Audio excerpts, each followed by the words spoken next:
ونعوذ باللہ من شرور انفسنا ومن سیئات اعمالنا من يهده الله فلا مضل له ومن يضلل فلا هادي له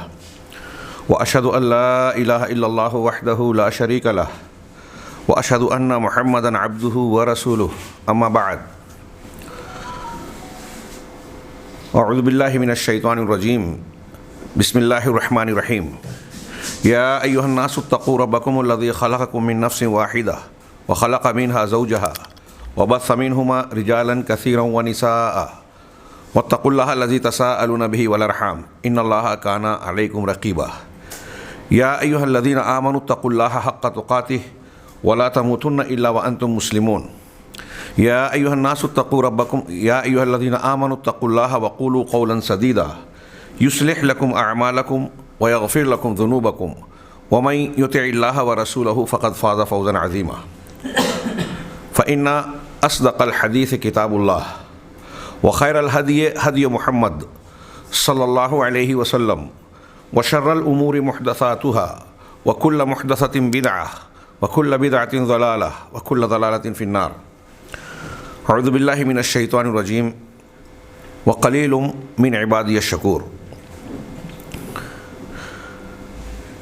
فضیلت الشیخ سعد حفظہ اللہ مدیر مکتب الجالیات بالمبرز خالدیہ اردو میں خطاب کروں گا جی، اور توعیت الجالیات مبرز کے ذمہ داران علماء، یہاں تشریف لائے ہوئے میرے دینی بھائیوں، آج آپ سے زیادہ میں اپنے آپ پر اللہ کا کرم اور سعادت کے جذبات محسوس کر رہا ہوں کہ دین کے حوالے سے اللہ رب العالمین نے ایک لمبی مسافت سے اٹھا کر مجھے آپ کے درمیان پہنچایا، اور یہ مبارک مجلس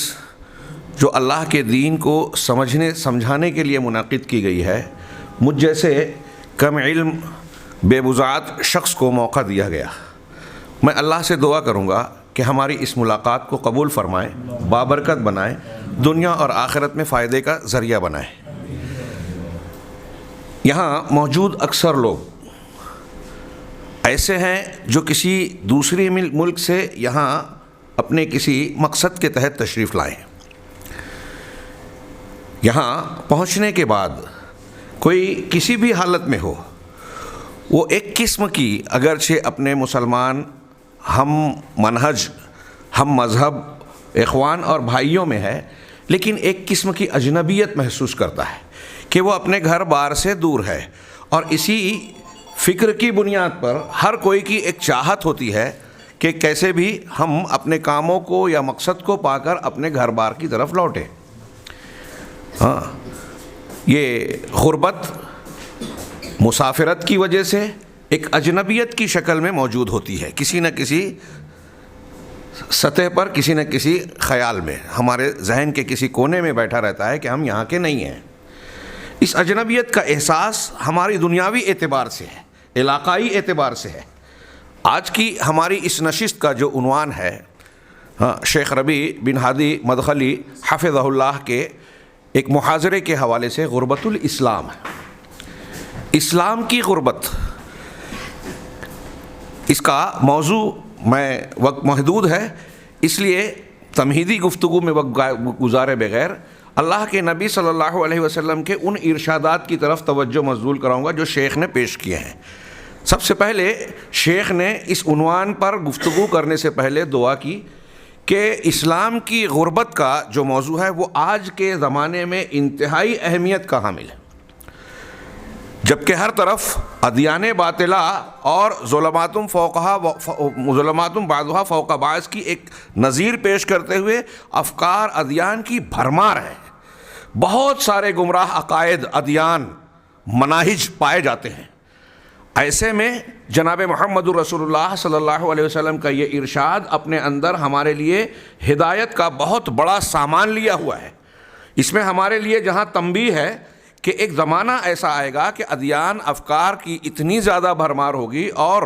باطل عقائد و افکار مناہج اس قدر غالب ہو جائیں گے کہ اصل دین اور حقیقی دین جو ہے وہ لوگوں کے درمیان غریب ہو جائے گا، اجنبی ہو جائے گا، مسافرت کی حالت اختیار کر جائے گا۔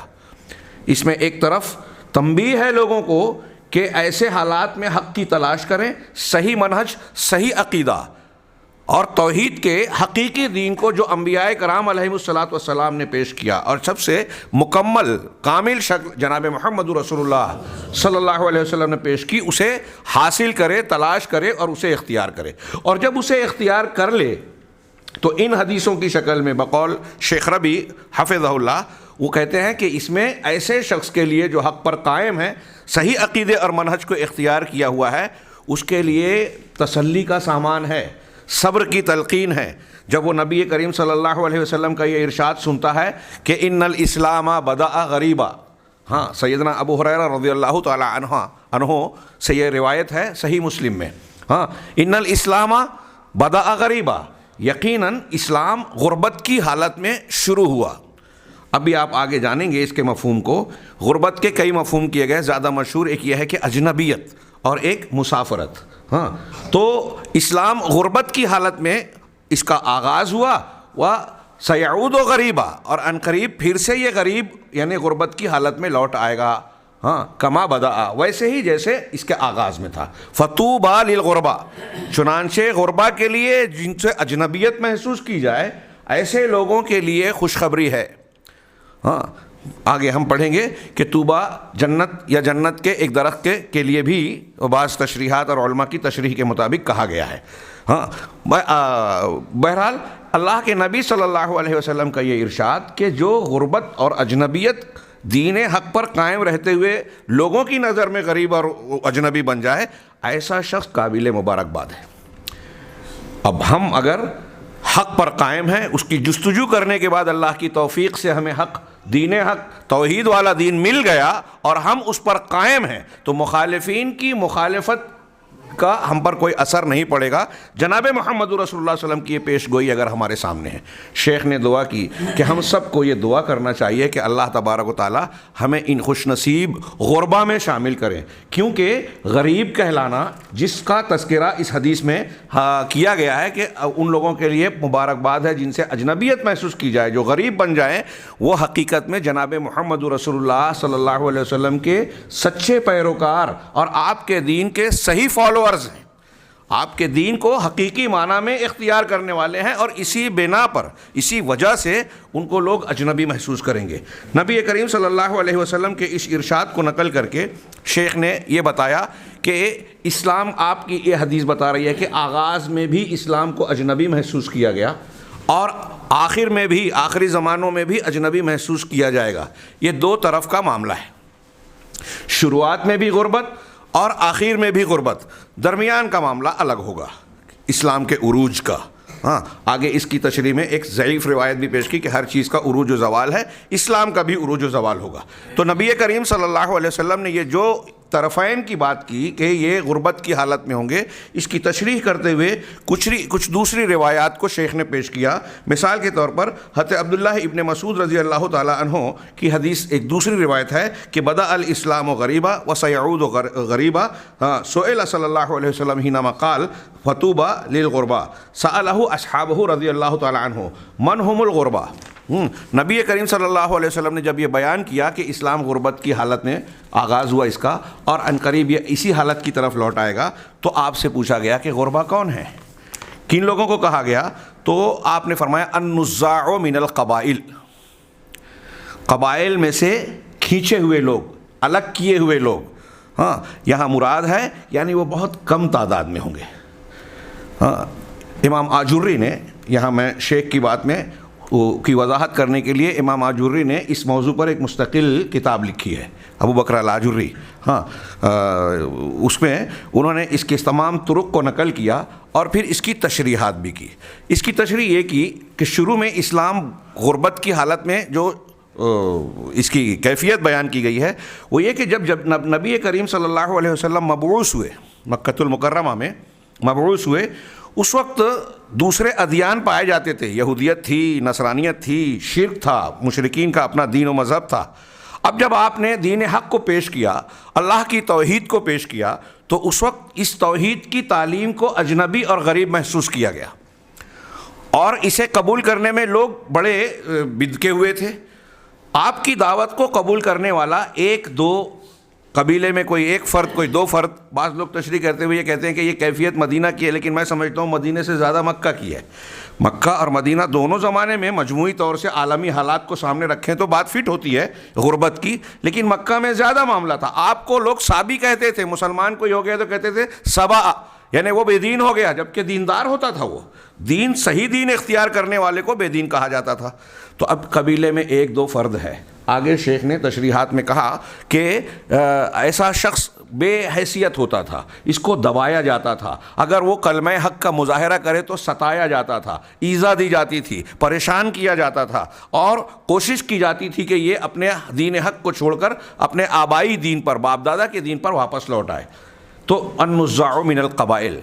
کوئی قبائل ہیں، ایک قبیلے میں ایک آدمی ہے، دو آدمی ہیں، یا چند افراد ہیں، اور ان کی حیثیت نہیں مانی جاتی تھی، یہ دبے کچلے ہوتے تھے۔ ان میں سے بھی بیشتر لوگ اپنے دین کا، حق کا مظاہرہ کرنے سے ڈرتے تھے، گھبراتے تھے کہ ہم نے جو ہی مظاہرہ کیا ہم پر مصیبتوں اور مظالم کے پہاڑ ٹوٹ پڑیں گے۔ ہم ان واقعات کو، مکہ کے ابتدائی دور کو یاد کریں۔ سیدنا ابو ذر غفاری رضی اللہ تعالیٰ عنہ نے حرم میں کلمہ حق پڑھا، شہادتین کا مظاہرہ کیا، اتنا مارا گیا کہ لہو لہان ہو گئے، مار مار کر آپ کو انتہائی زخمی کر دیا گیا۔ ایسا 2-3 دن مسلسل چلا، واقعہ آپ جانتے ہیں۔ چنانچہ شیخ نے ایک اس روایت میں ہے النزاع من القبائل، اب اس کی تشریح شیخ نے کی کہ قبائل میں چند لوگ، تو مطلب اس مسلمان ہونے والے، توحید کو اختیار کرنے والے قبائل میں اکا دکا لوگ پائے جاتے تھے، مطلب اکثریت مخالفین کی تھی، غلبہ ان کا تھا، اور جو کلمہ حق کو قبول کرنے والے وہ بہت معمولی سے اور تھوڑے سے۔ امام آجری نے اس روایت کے سلسلے میں اس حدیث سے دوسرے طرق سے کچھ اور الفاظ نقل کیے، کہتے ہیں کہ ان سے اللہ کے رسول صلی اللہ علیہ وسلم سے جب پوچھا گیا کہ یہ غربا کون ہوں گے، تو آپ نے جواب دیا الذین یصلحون اذا فسد الناس، الذین یصلحون، ایک دوسری روایت میں ابھی آگے آ رہی ہے یصلحون، کہ جب لوگ بگڑ جائیں گے تو یہ درست رہیں گے، یعنی لوگوں کی اندر خرابیاں پیدا ہو جائیں گی تو ان کے اندر اچھائیاں ہوگی، یعنی دین حق پر، سنت پر قائم رہیں گے۔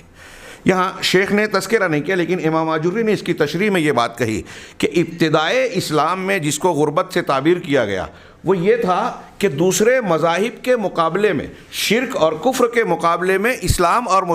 توحید کو اختیار کرنے والے اکا دکا اور چند افراد، گنتی کے افراد ہوتے تھے، یہ ادیان کے مقابلے میں۔ لیکن امام آجری کی تشریح میں اپنے الفاظ میں بیان کر رہا ہوں، وہ کہتے ہیں کہ آخری دور میں جس اجنبیت کی طرف جناب محمد رسول اللہ صلی اللہ علیہ وسلم نے وضاحت فرمائی، صراحت کی، روایتوں کو جمع کرنے سے پتہ چلتا ہے کہ دوسرے ادیان سے زیادہ خود کلمہ گو افراد میں، قرآن و حدیث کو ماننے کے دعوے دار لوگوں میں، جو اہل الاہواء، اہل البدع، بدعت و خرافات کو اختیار کرنے والے اور دین حق، صراط مستقیم سے ہٹ کر نئے نئے منہج، نئے نئے طریقے اختیار کرنے والے ہیں، ان کی نگاہوں میں یہ اجنبی بن جائیں گے۔ اور یہ بھی پتہ چلتا ہے کہ ایسے لوگ بہت ہوں گے اور ایسے افکار بہت ہوں گے، ایسے بہت سارے افکار، فکر اور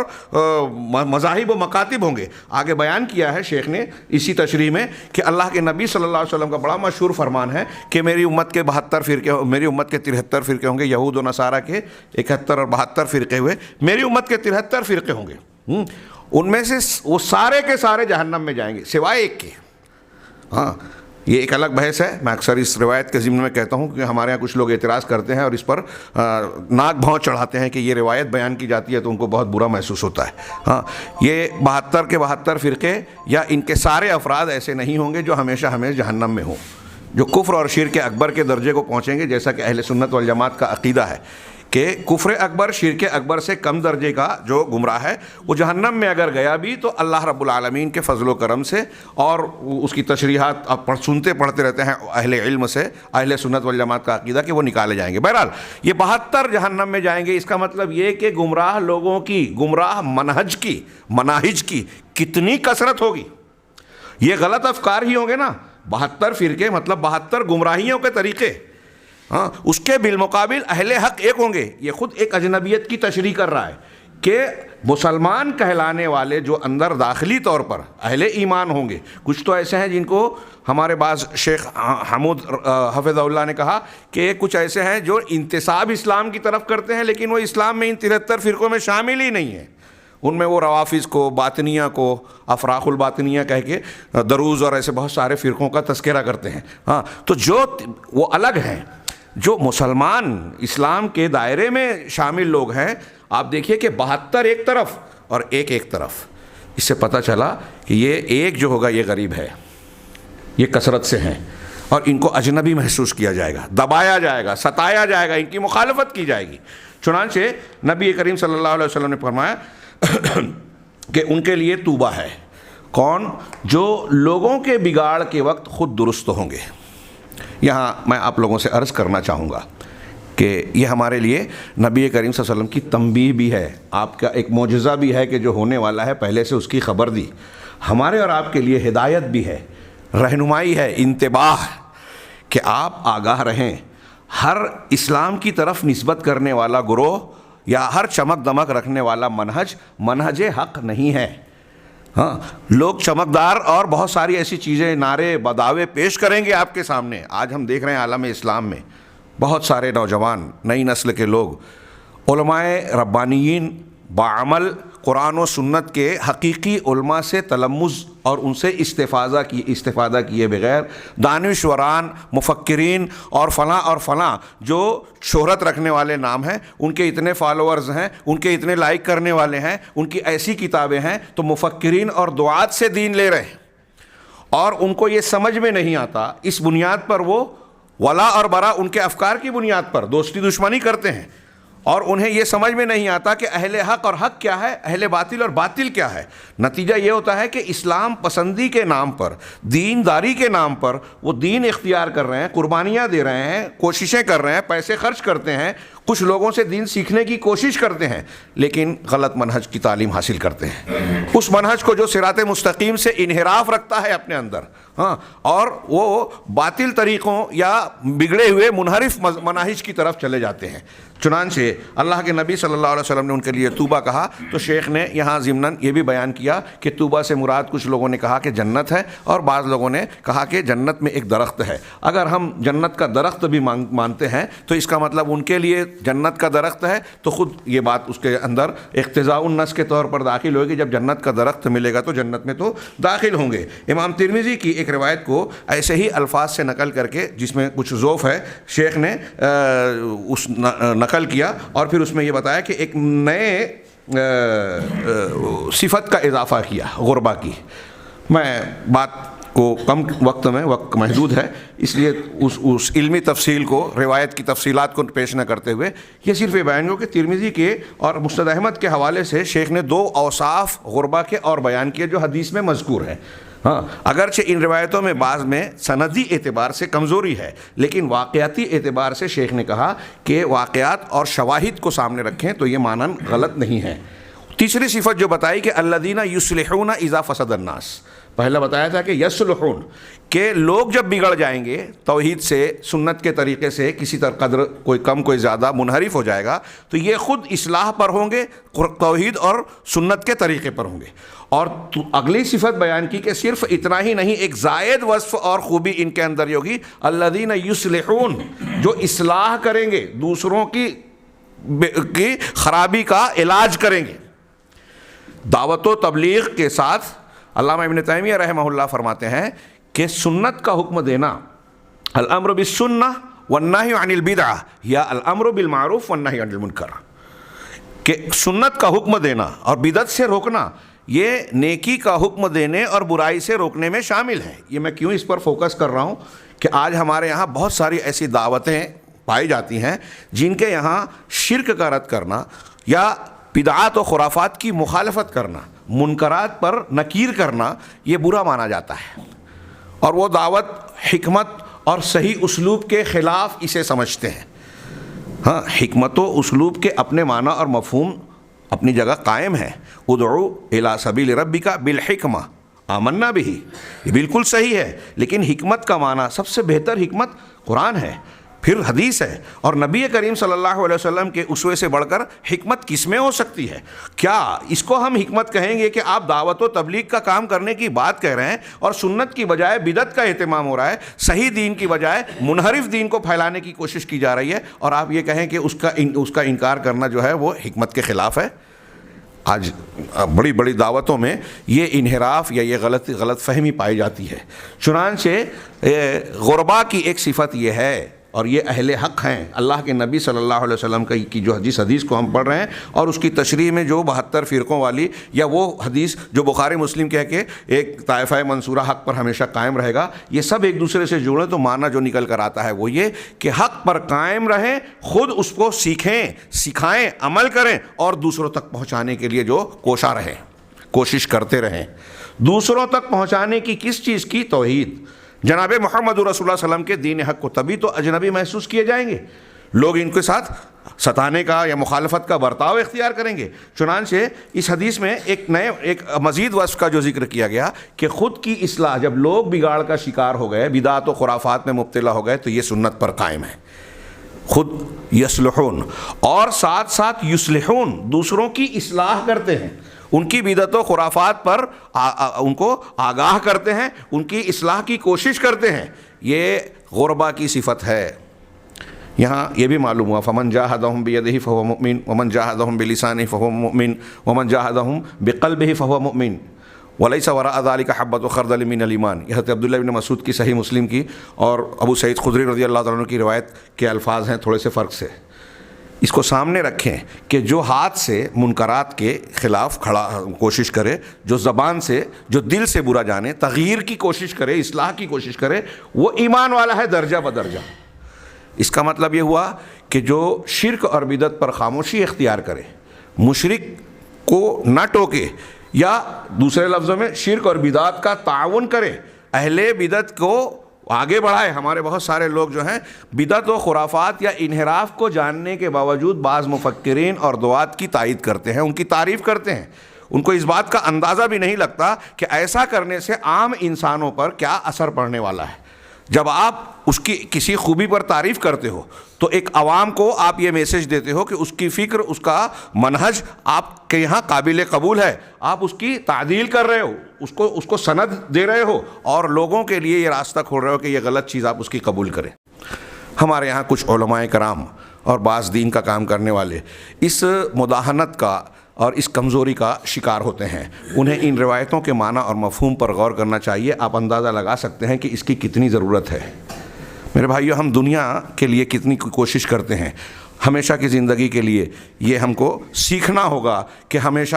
کی زندگی میں ہم کو کامیابی حاصل ہو۔ تو یہ تیسرا وصف بتایا، پھر ایک وصف یہ بتایا کہ چوتھا وصف الذین، ایک روایت ہے مسند احمد کی حضرت ابن عمر سے،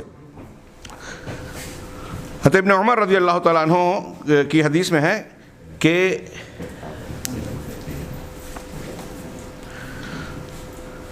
انہم قوم قلیلون من قوم سوء کثیر من یعصیہم اکثر ممن یطیعہم۔ غربا کی ایک تعریف کرتے ہوئے اللہ کے نبی صلی اللہ علیہ وسلم نے ذکر کیا کہ یہ ایسے لوگ ہوں گے جو تھوڑے لوگ ہوں گے، ہاں، پھر بہت بڑی تعداد کے بیچ میں معمولی تعداد کے لوگ ہوں گے، اور ان کی باتوں کو ماننے والے، ان کی باتوں کو سننے والے بہت کم ہوں گے بنسبت ان کے جو ان کی باتوں کی مخالفت اور نافرمانی کریں گے۔ ہاں، وہ کیا ہے؟ انہم قوم قلیلون من قوم سوء کثیر، ہاں، من یعصیہم اکثر ممن یطیعہم۔ جو ان کی نافرمانی کرے گا وہ زیادہ ہوگا بنسبت ان کے جو ان کی باتوں کو مانے گا۔ اب یہاں دیکھیے، آج کا جو ہمارا سوشل میڈیا کا دور ہے، انٹرنیٹ کا اور ٹویٹ کرنے کا، ٹویٹر کا، اس میں بہت سارے نوجوانوں کے نزدیک یہ دیکھا جاتا ہے کہ فلاں مفکر نے، اب وہ چاہے منحرف افکار کا حامل ہو، حدیثوں کا انکار کر رہا ہے، ہاں، خارجیت، باطنیت، انکار حدیث، صحابہ کرام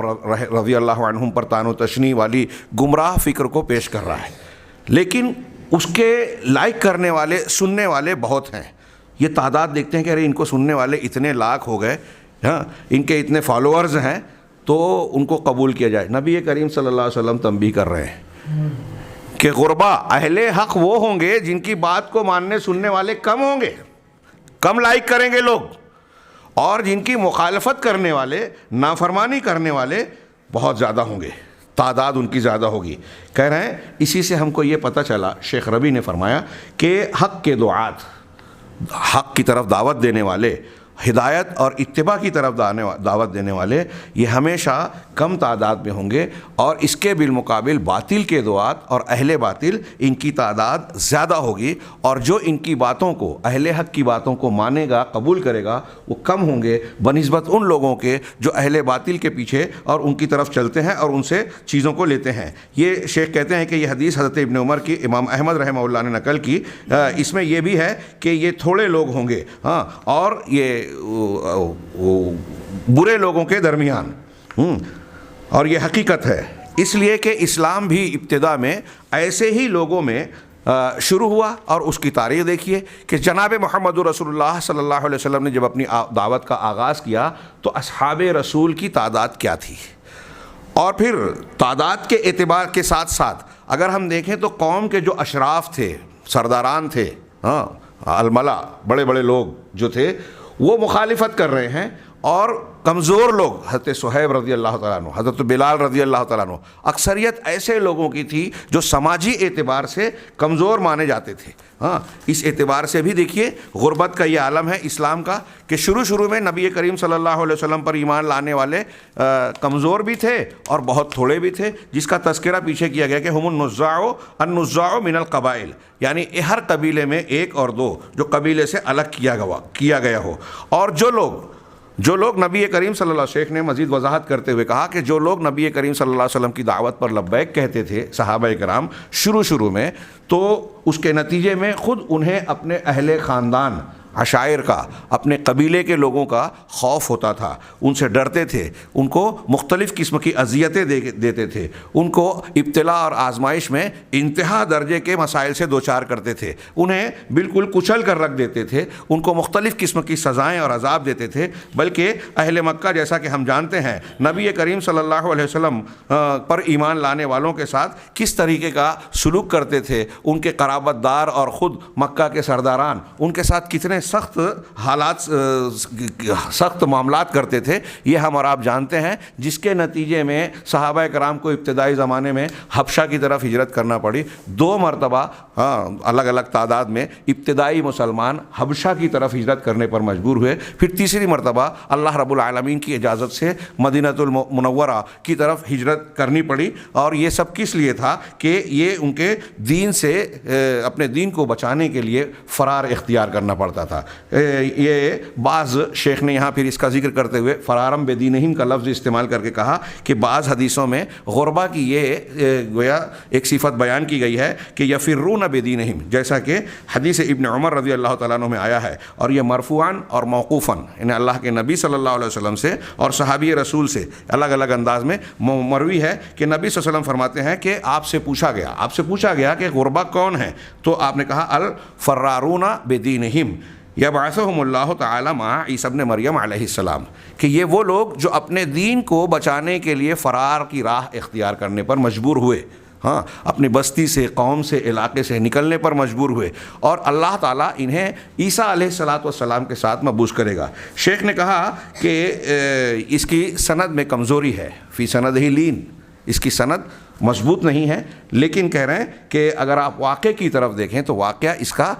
اس کی شہادت دیتا ہے, اس کی تائید کرتا ہے. شیخ نے آگے وضاحت کی کہ میں یہ نہیں کہتا کہ واقعے کی شہادت کی بنیاد پر سند میں مضبوطی آ گئی, سند کی کمزوری اپنی جگہ, لیکن حدیث کے دوسرے معنی اور مفہوم کو بھی سامنے رکھیں اور پھر واقعات کو بھی دیکھیں, تو اس معنی کو ہم یہ نہیں کہتے کہ یہ معنی جو ہے پورے طریقے سے ایسا ہے کہ قابل قبول نہیں ہے, بلکہ یہ ہم دیکھتے ہیں کہ اجنبیت کی حالت میں جو نبی کریم صلی اللہ علیہ وسلم نے عام روایات میں بیان کیا, مسلمانوں کو جن تکالیف, مصیبتوں اور مظالم کا سامنا کرنا پڑتا تھا, تو ان کو اپنے دین کو, اپنی جان کو بچانے کے لیے دیکھیے ہجرت کرنے پر مجبور ہونا پڑا, حبشہ کی طرف گئے, مدینہ کی طرف گئے, اور پھر ایسا بہت سارا دوسرا معاملہ ہوا کہ ان کو مختلف قسم کی اذیتوں سے دوچار ہونا پڑا. یہ بہت بعد کی بات ہے کہ مسلمانوں کو اطمینان و سکون کے ساتھ اللہ کی عبادت کرنے کا موقع ملا۔ فہؤلاء ہذہ صفۃ من صفاتہم، یہ وہ لوگ ہیں جن کی یہ صفت ہے کہ وہ اپنے دین کو بچانے کے لیے اپنا گھر بار چھوڑنے پر مجبور ہوتے تھے۔ آج آپ یہاں اس ملک میں رہتے ہیں، شاید اس ملک میں جن کا محاضرہ میں پیش کر رہا ہوں وہ بھی سعودی عرب کے کبار علماء میں شمار ہوتے ہیں۔ یہاں کے جو حالات ہیں، اطمینان و سکون کے ساتھ آپ توحید پر عمل پیرا ہیں، بلکہ توحید کا غلغلہ ہے۔ یہ مملکت التوحید کہلاتی ہے۔ یہاں دین کی غربت کا شاید آپ کو احساس نہ ہو، لیکن اگر اس سماج میں بھی میں اس میں کہوں کہ یہاں توحید کا اتنا اچھا ماحول، اتنے علماء، علم کا اتنا چرچا ہونے کے باوجود یہاں آپ غور کریں اپنے گرد و پیش میں، ہم لوگ دنیاوی امور میں مصروف ہو کر دین سے کسی حد تک غفلت برتتے ہیں۔ یہ بڑی افسوس کی بات ہے۔ یہاں آپ حضرات آئے ہیں تو میں کہوں گا اللہ نے آپ کو بڑے انعام سے نوازا ہے کہ یہ ایسی سرزمین ہے کہ یہاں مادے کے ساتھ ساتھ اس سے زیادہ آپ روحانی علمی دولت کو اپنے دامن میں سمیٹ سکتے ہیں۔ یہاں ہر طرف علم، علماء، دعوت و توحید کا غلغلہ ہے۔ یہاں مساجد اور اس کا جو اہتمام ہے یہ آپ کو باہر نہیں ملے گا۔ دوسرے ملکوں میں اس کے لیے لوگ ترس جاتے ہیں۔ تو میں یہ عرض کر رہا تھا کہ ایسے ماحول میں بھی آج آپ اس دیکھیں، عالم اسلام کے دوسرے ملکوں کو چھوڑیے، یہاں آپ کو اپنے درمیان ایسے حضرات ملیں گے جو منہجی اعتبار سے اور فکری اعتبار سے منحرف ہیں، ایسے لوگوں سے متاثر ہیں، ان کو اپنا پیشوا مانتے ہیں، جن کو اگر اللہ کے نبی صلی اللہ علیہ وسلم کی زبان میں کہیں تو الائمۃ المضلین کی فہرست میں شامل کیا جا سکتا ہے۔ کتنی بڑی بدقسمتی کی بات ہے، پیاسا کھڑا ہوا ہے ساحل کے آس پاس، جہاں توحید اور توحید کو سکھانے والے اتنے وسائل ہیں، وہاں اصل منہج سے انحراف کر کے ایسے لوگوں سے متاثر ہونا، کچھ چمک دمک اور رونق یا دنیاوی چیزوں کو، یہ خود اس کے دین کی اجنبیت کی ایک مثال ہے۔ شیخ نے آگے ایک حدیث اس کی شرح میں پیش کی۔ وقت زیادہ ہو رہا ہے جی وقت ہے نا، گنجائش؟ بصراحہ 10 منٹ ایک دو روایت پیش کر کے نتیجے پر چل جائیں گے انشاءاللہ۔ یہ شیخ نے بڑی مشہور حدیث ہے عیاض ابن حمار مجاشعی رضی اللہ تعالیٰ عنہ کی کہ اللہ کے نبی صلی اللہ علیہ وسلم نے، امام مسلم نے اس کو اپنی صحیح میں نقل کیا ہے، اللہ کے نبی صلی اللہ علیہ وسلم نے کہا ان اللہ نظر الی اہل الارض فمقتہم عربہم واجمہم، اللہ تعالیٰ نے اہل زمین، اہل دنیا کی طرف دیکھا اور عربی اجمی جتنے تھے سب سے رب العالمین سخت ناراض ہوا، الا بقایا من اہل الکتاب، سوائے اہل کتاب کے چند بقیہ لوگوں کی طرف، یعنی ان سے ناراض نہیں ہوا۔ کیوں؟ اس لیے کہ وہ اہل کتاب جو ہے دین حنیف پر، دین توحید پر قائم تھے۔ فہنا بعث رسول اللہ صلی اللہ علیہ وسلم، ایسے ہی ماحول اور حالات میں رسول اللہ صلی اللہ علیہ وسلم کو مبعوث کیا گیا۔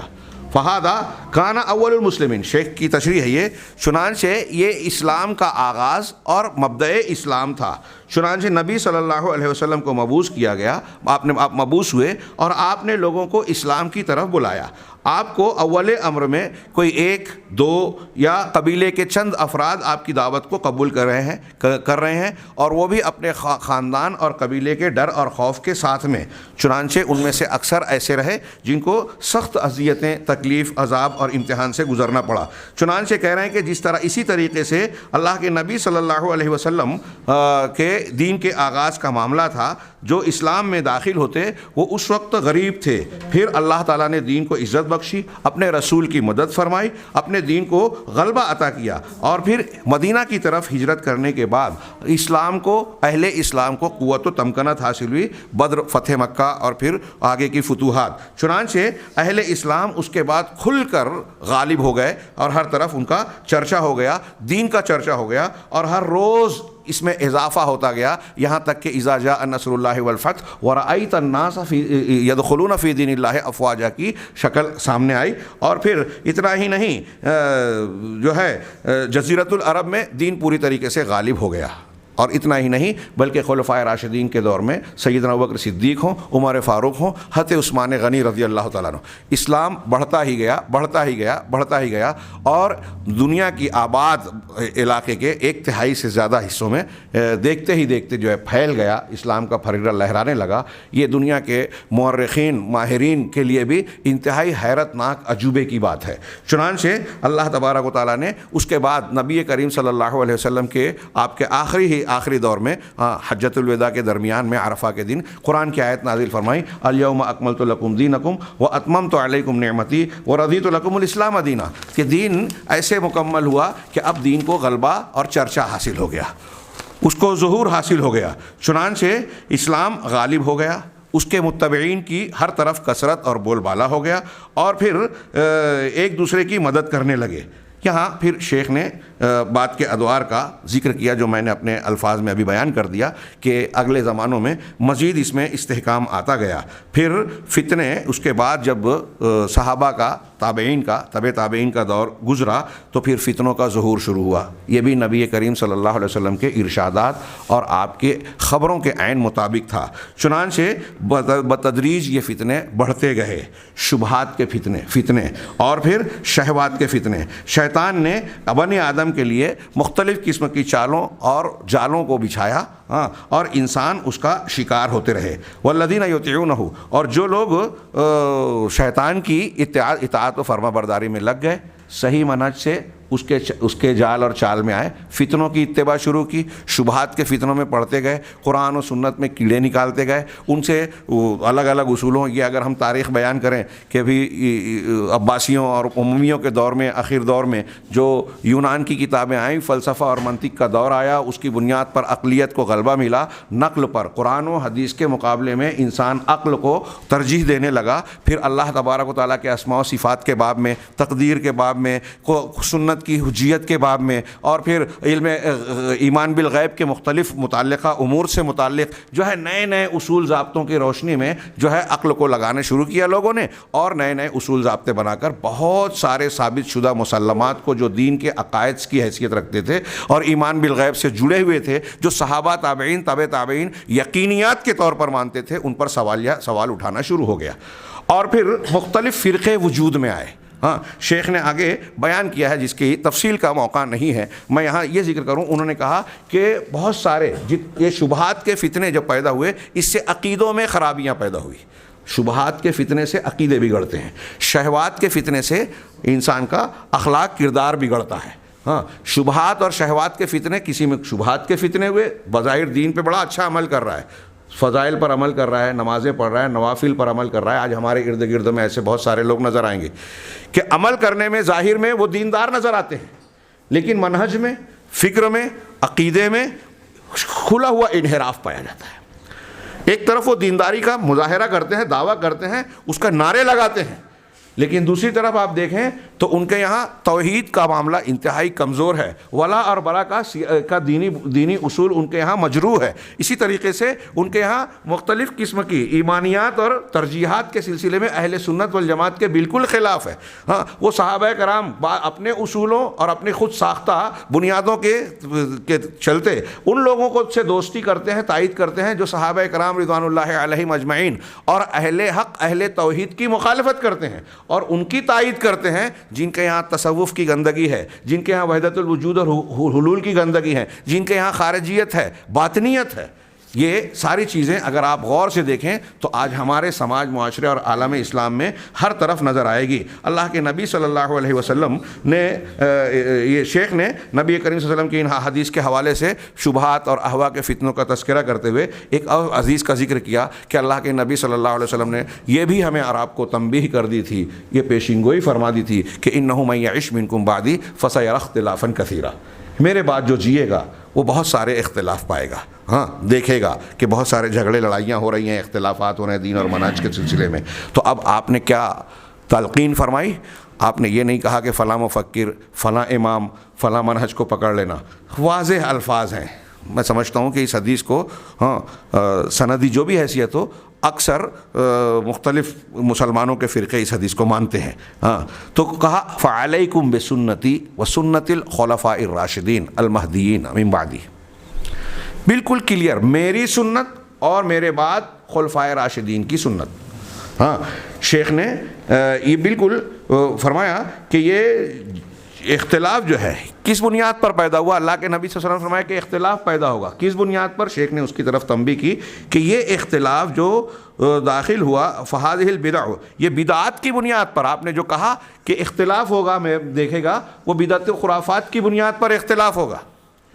فَسَيَرَى اخْتِلَافًا كَثِيرًا، یہ بدعتیں ہیں اور یہ شبہات ہیں، خانہ یہ شبہات کا باب اور دروازہ ہے، جس کی وجہ سے بہت سے لوگ اس اختلاف میں داخل ہو گئے اور صراط مستقیم نبی صلی اللہ علیہ وسلم کے راستے سے ہٹ گئے۔ چنانچہ انہوں نے ابلیس کی اطاعت کی، شیطان نے مختلف قسم کے شبہات پیدا کیے، بہکانے کے لیے جال بچھایا، تو انہوں نے ابلیس کی پیروی کی، چنانچہ شر اور بلا میں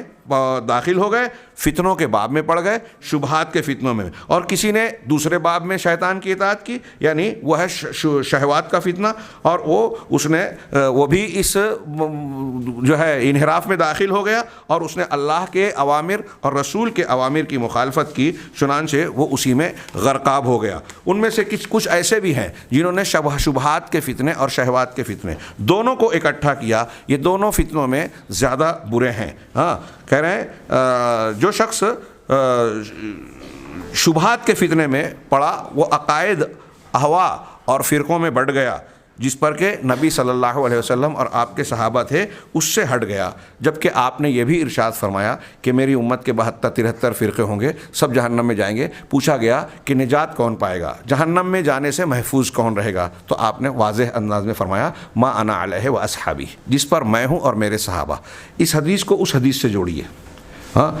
علیکم بسنتی و سنت الخلفاء الراشدین، آپ نے وہ کہا۔ اور یہاں فرمایا کہ نجات پانے والا یعنی حق پر رہنے والا گروہ کون سا ہوگا؟ ہاں ما انا علیہ و اصحابی۔ اب ان دونوں حدیثوں کو جوڑ دیجئے کہ ایک زمانہ آئے گا کہ لوگ جو ہے غربت کی حالت میں اہل اسلام ہو جائیں گے اور ان کے لیے خوشخبری ہے، تینوں کو ملا کے دیکھیے تو اس کا مطلب یہ کہ اللہ کے نبی صلی اللہ علیہ وسلم اور صحابہ کے طریقے اور منہج پر چلنے والے لوگ کم ہو جائیں گے، لوگ بگاڑ کا شکار ہوں گے، عقیدے میں شبہات اور شہوات کے فتنوں میں پڑ جائیں گے اور یہ سنت پر قائم رہیں گے۔ چنانچہ اللہ کے نبی صلی اللہ علیہ وسلم کی اس تیسری حدیث کا بھی شیخ نے تذکرہ کیا، اور پھر اس کے بعد اس کی تشریح میں یہی کہا کہ بالکل یہ صاف ہو جاتا ہے کہ انسان یہ فتنوں کے زمانے میں جو غربا ہیں وہ کامیاب ہونے والے ہیں، جو کم تعداد میں ہوں گے، بگاڑ کے شکار زیادہ تعداد میں ہوں گے، یہ وہی تھوڑے سے لوگ ہوں گے جو جناب محمد رسول اللہ صلی اللہ علیہ وسلم کی اتباع کرنے والے ہوں گے، اور یہ اتباع کرنے والے جو ہے صحیح عقیدے کو اختیار کرنے والے ہوں گے۔ شیخ نے اپنے آگے کے شیخ میں اس حدیث کا بھی ذکر کیا کہ میری امت میں جو مسلم شریف اور بخاری میں تھوڑے تھوڑے الفاظ کے فرق سے متعدد صحابہ کرام سے، حضرت ثوبان سے، حضرت امیر معاویہ سے رضی اللہ عنہما وغیرہم، ان لوگوں سے مروی ہے کہ لا تزال طائفۃ من امتی ظاہرین علی الحق، کہ میری امت کا ایک طبقہ، ایک گروہ ہمیشہ حق پر غالب اور قائم رہے گا، لا یضرهم من خذلهم ولا من خالفهم، ہاں کہ ان کی مدد کو چھوڑنے والا اور ان کی مخالفت کرنے والا یہ ان کو نقصان نہیں پہنچا سکیں گے۔ شیخ نے اس پر جو لمبی بحث کی ہے، میں اس کا مختصر سا خلاصہ یہ بیان کروں کہ حدیث پر آپ غور کیجئے کہ دو لوگوں کا، اہل حق کی مخالفت کرنے والوں کی دو قسم کا ذکر کیا نبی پاک صلی اللہ علیہ وسلم نے۔ پہلا یہ کہ لا یضرهم من خذلهم ولا من خالفهم، کہ جو ان کی مدد کو چھوڑے وہ اور جو ان کی مخالفت کرے، دونوں ان کو نقصان نہیں پہنچا پائیں گے۔ یہاں شیخ نے قرآن کی ایک آیت سے یہ استدلال بھی کیا کہ اللہ تبارک و تعالیٰ نے یہ کہا نا بعض کفار کے کہ لا یضرکم الا اذی، کہ یہ تم کو کچھ تکلیف کے علاوہ کچھ نقصان نہیں پہنچا سکیں گے۔ تکلیف ہوگی، مخالفین اہل حق کو تکلیف میں مبتلا کر سکتے ہیں، لیکن شیخ نے اس کی وضاحت کی کہ جو مدد چھوڑے گا وہ نقصان نہیں پہنچائے گا۔ یہ تو سمجھ میں آتی ہے کہ آپ کی مدد، ہم حق پر قائم ہیں، کچھ ایسے لوگ ہیں وہ بظاہر دیندار ہیں لیکن ہمارا ساتھ نہیں دیتے، مدد نہیں کرتے، دفاع نہیں کرتے۔ آج دیکھیے کتنے ایسے لوگ ہیں دیندار بنتے ہیں لیکن سوچتے ہیں کہ کون اس جھنجھٹ میں پڑے، اہل حق کی تائید کرے۔ ہاں اہل حق اپنی بات پیش کر رہے ہیں، لوگ ان کی مخالفت کر رہے ہیں، یہ جانتے ہیں لیکن خاموش ہیں، تو یہ ان لوگوں میں داخل ہے۔ شیخ ربی نے ایک بات بہت اہم بیان کی، میرے نزدیک میں اس کو اہمیت کی حامل سمجھتا ہوں۔ ہمارے یہاں ہندوستان میں جیسے جماعت اہل حدیث اور اہل حق کے اہل سنت یا سلفی لوگ کہلاتے ہیں، شیخ نے کہا کہ ایک ہی منہج، صحیح منہج کو ماننے والے لوگوں میں بھی ایسا ممکن ہے کہ کچھ ایسے ہوں گے جو دین کا کام کر رہے ہیں، خود درست ہیں اور دوسروں کی اصلاح کی کوشش کر رہے ہیں، اور دوسرے اہل حق جو ہے ان کا ساتھ نہیں دے رہے ہیں، بلکہ ان کی مخالفت کرتے ہیں کبھی کبھی، ہاں خاموشی اختیار کرتے ہیں۔ آج ہم دیکھتے ہیں بعض اہل الحدیث سلفی ان کا منہج درست ہے، لیکن کچھ معاملات میں وہ اپنے اہل منہج علماء کرام یا دعات کی ویسی تائید اور توثیق نہیں کرتے جو ان پر حق ہے۔ یہ بڑی کمی ہے، یہ غربا کی صفت سے اپنے آپ کو الگ کرنے والی بات ہے۔ لا یضرهم من خذلهم ولا من خالفهم کی تشریح میں شیخ نے ان لوگوں کو بھی ذکر کیا جو اہل حق ہیں، منہج کو ماننے والے ہیں، لیکن ساتھ نہیں دیتے۔ ولا اور برا کی بنیاد پر اہل حق کا ساتھ دینا اور اہل باطل کی مخالفت کرنے کی بجائے یہاں کبھی مخالفت کرتے ہیں اور کبھی کبھی وہاں ساتھ دیتے ہیں۔ آج ہم کتنے اہل حدیثوں کو دیکھتے ہیں کہ وہ منحرف لوگوں کی تائید کر بیٹھتے ہیں، یہ ان کی طرف سے گویا غربا کی مخالفت ہو رہی ہے، اور اس حدیث کے مصداق میں وہ اہل حق سے ہٹ رہے ہیں، طائفہ منصورہ کی ایک گنا مخالفت کر رہے ہیں۔ اللہ کے نبی صلی اللہ علیہ وسلم نے فرمایا کہ قیامت تک ان کی مخالفت کرنے والے جو ہیں یہ جو ہے ان کو نقصان نہیں پہنچا سکیں گے۔ تو یہ ہمارے لیے تسلی کا سامان بھی ہے۔ میرے بھائیو، اگر ہم صحیح دین پر ہیں تو مخالفین، نبی پاک صلی اللہ علیہ وسلم کی گارنٹی اور ضمانت ہے، آپ صلی اللہ علیہ وسلم کی بات غلط نہیں ہو سکتی، یہ ہمارا عقیدہ ہے۔ تو آپ نے ایک ضمانت لی ہے کہ آپ اگر اہل حق ہیں، حق پر قائم ہیں، صحیح بات پر قائم ہیں، صحیح بات کی دعوت دے رہے ہیں، تو ہو سکتا ہے دنیا کی اکثریت آپ کی مخالفت کر رہی ہو، آپ غریب ہو گئے، اجنبی ہو گئے، ہاں، لیکن وہ آپ کو نقصان نہیں پہنچا سکیں گے۔ اذیت ہوتی ہے، کچھ ہم کو تکلیف دیتے ہیں، القاب سے پکارتے ہیں، جناب محمد رسول اللہ صلی اللہ علیہ وسلم کو کیسے کیسے تکلیف دی گئی، ستایا گیا، اور صحابہ کو، تابعین کو، پوری تاریخ میں اہل حق کبھی چین سے نہیں رہے، مخالفت کی گئی، لیکن اہل حق کا کچھ بگاڑ نہیں سکے مخالفین اور ان کی مدد کو چھوڑنے والے۔ آخر میں ایک اور روایت جو شیخ نے ضمناً پیش کی ہے اس کا ذکر کروں کہ ان من اقبال ھذا الدین ان تفقہ القبیلۃ باسرہ حتی لا، کہ دین، اللہ کے نبی صلی اللہ علیہ وسلم کی ایک روایت کے الگ الگ الفاظ پیش کیے کہ ان لکل شیء اقبالا و ادبارا، ہر چیز کا عروج و زوال ہوتا ہے، اقبال آگے بڑھنا، ادبار پیچھے ہٹنا، ہاں۔ وان من اقبال ھذا الدین ما کنتم علیہ من العمی والجہالہ وما بعثنی اللہ بہ، اور دین کا اقبال، شروعات اور اس کا پھر آگے بڑھنا اس طرح سے ہوا کہ تم جہالت اور اندھے پن سے دوچار تھے، بے بصیرت تھے علم نبوت سے، اور پھر اللہ تبارک و تعالیٰ نے مجھے علم دین حق دے کر جو ہے مبعوث کیا۔ یہ اللہ، یہ دین کا اقبال ہے۔ اور پھر کہہ رہے ہیں کہ یہ اس روایت کے اور بھی الفاظ بیان کیے کہ اور شیخ نے بیان کیا کہ یہ ہے دین کا آغاز، نبی صلی اللہ علیہ وسلم جو دین لے کر آئے اسے پیش کیا، اور پھر دین کے آغاز میں یہی اس کی ابتدائی غربت ہے۔ آخر میں یہ دین کے آخر میں جب اس کو غلبہ حاصل ہو گیا، سب کچھ ہو گیا، لیکن اس کے بعد اتنے فتنے، اتنے انحراف، اتنے مناہج، اتنے دین، دوسروں سے تعصر، قرآن و سنت سے لوگوں کا دور ہونا، دین حق اور توحید سے دور ہونا اس قدر بڑھ گیا کہ پھر آج ہم وہی شکل دیکھ رہے ہیں جو نبی کریم صلی اللہ علیہ وسلم نے بیان کی، کہ پھر سے ہم اس زوال کا دور دیکھ رہے ہیں کہ جیسے شروع میں اسلام اجنبی تھا، آج کے دور میں مسلمان جو ہے اور صحیح دین جو ہے وہ اجنبیت کا شکار ہے۔ مختلف قسم کے مناہج، اپنے جو ہے انحرافات اور گمراہیاں، وہ جو ہے اسلام کے نام پر پھیلی ہوئی ہے، اور خود مسلمانوں کی بہت بڑی تعداد کے بیچ میں صحیح دین، توحید والا دین، وہ اجنبی بنا ہوا ہے۔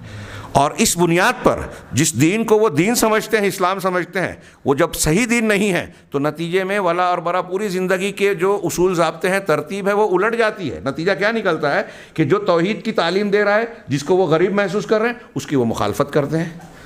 ہاں، میں ابھی اس وقت سعودی عرب میں ہوں، ہاں، ورنہ میں ہندوستان کے اپنے دروس میں اس بات کا بار بار تذکرہ کرتا ہوں کہ آپ دیکھیے کہ یہ جو حرکیین ہیں اور دوسرے لوگ ہیں، تحریکی حضرات، اور یہ ایک طرف سعودی عرب کی معمولی سی کوئی خبر آ جائے، وہ صحیح ہو یا غلط، اس کی تحقیق کیے بغیر جو ہے اس پر جو ہے تبصرے شروع کر دیتے ہیں، اور متحقق طور پر وہ جن کا پکش اور جن کی تائید کرتے ہیں، پکش لیتے ہیں، ہاں، جیسے طیب اردگان ہوں یا دوسرے ہوں، اگر ان کے یہاں تصوف، قبر پر جو ہے قبر پرستی، ان کے الیکشن کی مہم قبر سے شروع ہو رہی ہے، ہاں، ابو لولو فیروز کی قبر کا جو ہے وہ جو ہے طواف کیا جا رہا ہے، اس قسم کی باتوں پر وہ لوگ خاموشی اختیار کرتے ہیں۔ یہ کیوں ہے؟ یہ اس لیے کہ ان کا اپنا اصول ضابطہ قائم نہیں رہا. صحیح منہج ہوگا تو اس کی بنیاد پر ہمارا تعامل بھی صحیح ہوگا، معاملات صحیح ہوں گے، کس کی تائید کرنا چاہیے، کس کا ساتھ دینا چاہیے، کس کا تعاون کرنا چاہیے اور کس کی مخالفت کرنا چاہیے، یہ صحیح عقیدے اور منہج کی بنیاد پر قائم ہوتا ہے. اور جب یہ بگڑ گیا تو آگے کی پوری عمارت بگڑتی ہے. شیخ نے ان چیزوں کو پیش کرنے کے بعد یہ تلقین فرمائی کہ ہمیں اور آپ کو اس بات کی جستجو اور تحقیق کرنی چاہیے کہ بہت سارے جو بگڑے ہوئے مناہج ہیں ان میں سے صحیح کو ہم قبول کریں، اور پھر اگر ہم اسے قبول کرتے ہیں تو اس پر قائم رہیں، خود کی اصلاح کریں، دوسروں کی اصلاح کی کوشش کریں. ایسا کرنے پر ہم کو یہ یقین رکھنا چاہیے کہ مخالفین ہمارا کچھ بگاڑ نہیں سکیں گے. اللہ رب العالمین کی ایسے لوگوں کو مدد اور امداد اور تعاون حاصل ہوتا ہے، اور چاہے ہمارے ماننے والے کم ہوں اور نہ ماننے والے، مخالفت کرنے والے زیادہ ہوں، اس کی پرواہ نہیں کرنا چاہیے. اس لیے کہ زبان رسالت سے ہم کو خوشخبری ملی ہے. جب اسلام کا آغاز تھا، آپ سوچئے کہ حضرت سمیہ رضی اللہ تعالیٰ عنہ، حضرت عمار رضی اللہ تعالیٰ عنہ، حضرت مصعب بن عمیر رضی اللہ تعالیٰ عنہ، دیگر ابتدائی شہداء کم تعداد میں تھے، ستائے گئے، شہید کیے گئے، لیکن اللہ کے یہاں کامیابی سے ہمکنار ہوئے. آج بھی ان کا ذکر خیر ہم لوگ اور آپ لوگ کرتے ہیں. اللہ تعالیٰ نے ان کو ہمارے لیے نمونہ بنا دیا، تو ان کو حقیقت میں دنیا کے لوگوں نے کوئی بگاڑا نہیں. جب حق پر آپ قائم رہیں گے تو اس کے راستے میں کوئی جو تکلیف اور اذیت آ بھی رہی ہے، یہ ہمارے حسنات میں، رفع درجات کے باب میں شمار ہوگی. اللہ رب العالمین سے دعا ہے کہ وہ ہمیں ان خوش نصیب لوگوں میں شامل فرمائے جن کے لیے اللہ اور رسول کی یہ خوشخبریاں ہیں کہ ان کے لیے طوبہ ہے، جنت ہے، جنت کا درخت ہے، خوشخبری ہے. میں اللہ رب العالمین کا شکر ادا کرتا ہوں کہ مجھے آپ لوگوں سے ہم کلام ہونے کی توفیق عطا فرمائی، یہاں حاضر ہونے کی توفیق عطا فرمائی. اللہ کے بعد یہ جالیات کے دعویٰ سینٹر کا اور آپ تمام حضرات کا بھی شکر گزار ہوں کہ مجھے سنا. اللہ سے دعا ہے کہ ہماری اس مجلس کو ہمارے لیے مفید بنائے، دنیا اور آخرت کے لیے کارگر بنائے، ہمارے اندر دین کے سلسلے میں اخلاص عطا فرمائے اور عمل صالح کی توفیق سے نوازے، اور دنیا اور آخرت میں ہر قسم کے فتنے سے بچاتے ہوئے ہمیں کامیابی سے ہمکنار فرمائے. وآخر دعوانا ان الحمد للہ رب العالمین وصلی اللہ علی نبینا محمد.